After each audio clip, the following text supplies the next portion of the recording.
বিদ্যুৎ লাইন বন্ধ থাকার অন্যতম ও উল্লেখযোগ্য একটি কারণ হচ্ছে ট্রান্সফরমারের ফিউজ পোড়া।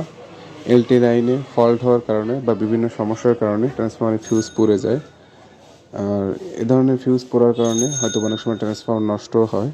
তো আজকে আপনারা দেখতে পারবেন একটি নষ্ট ট্রান্সফরমারে কীভাবে আমরা সেটা দেখতে পারি বা প্রমাণ সহকারে। আমাদের ভিডিওগুলো ভালো লাগলে অবশ্যই লাইক কমেন্ট শেয়ার করুন এবং না টেনে সম্পূর্ণ ভিডিওটা দেখুন। ধন্যবাদ। বিদ্যুৎ সম্পর্কিত এমন নতুন নতুন ভিডিও পেতে আমাদের পেজটি ফলো দিয়ে রাখুন এবং শেয়ার দিয়ে অন্যকে দেখার সুযোগ করে দিন, কারণ আমরা প্রতিনিয়ত গ্রাহক সচেতনতামূলক নতুন নতুন ভিডিও আপলোড করি। আসসালামু আলাইকুম। গ্রাহকের অভিযোগ ছিল বাড়িতে বিদ্যুৎ নাই। আমরা আসছি তাৎক্ষণিক ওনার বিদ্যুৎ সমস্যার সমাধান করে দ্রুত বিদ্যুৎ দিতে। এসে দেখতেছি ওনার বাড়িতে ট্রান্সফরমারের ফিউজ কাটা।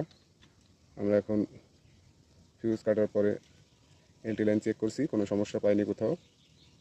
এখন ওনার লাইনের ফিউজ লাগাবো। ফিউজ লাগানোর পর আশা করি উনি বিদ্যুৎ পাবে 100%। আমাদের এই ফিউজটা দেওয়া হয় মূলত কোথাও কোনো সমস্যা হলে, লাইন শর্ট সার্কিট হলে এলটিতে, বা কারো বাড়িতে আগুন ধরলে, অভ্যন্তরীণ কোনো ত্রুটি হলেই সাথে সাথে যাতে এই ফিউজটা কেটে যায়, এই যে ফিউজটা এটা কেটে যায়, আপনার বাড়ি ঘর নিরাপদ হয়ে যাবে, তাতে করে কোনো রকম দুর্ঘটনা ঘটবে না।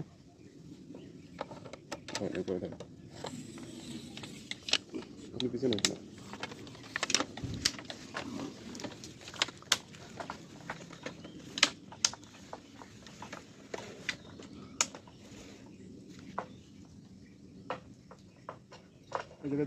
হ্যাঁ হ্যাঁ ঠিক আছে।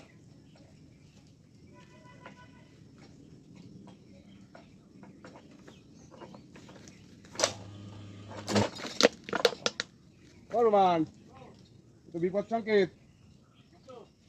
হ্যাঁ মনে হচ্ছে নষ্ট, ওটার সাথে ডাক উঠে গেছে। তার সাথে ডাক উঠে গেছে, ডাউন দিয়ে দিছে। হ্যাঁ ও শব্দ হলো তো।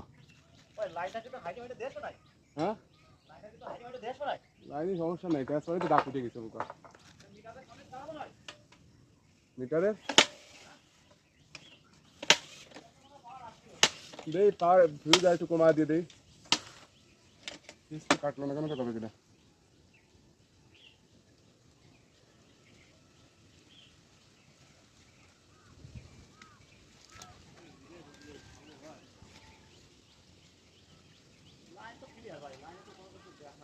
আরে লাইন তো এই এনতে গেছে, ওই খুঁড়িতে ডেড।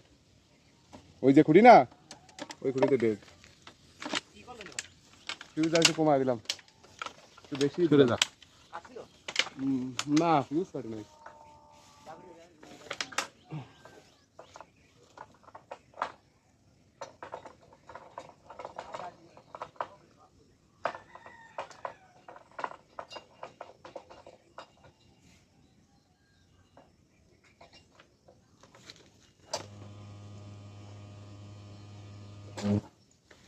সুমান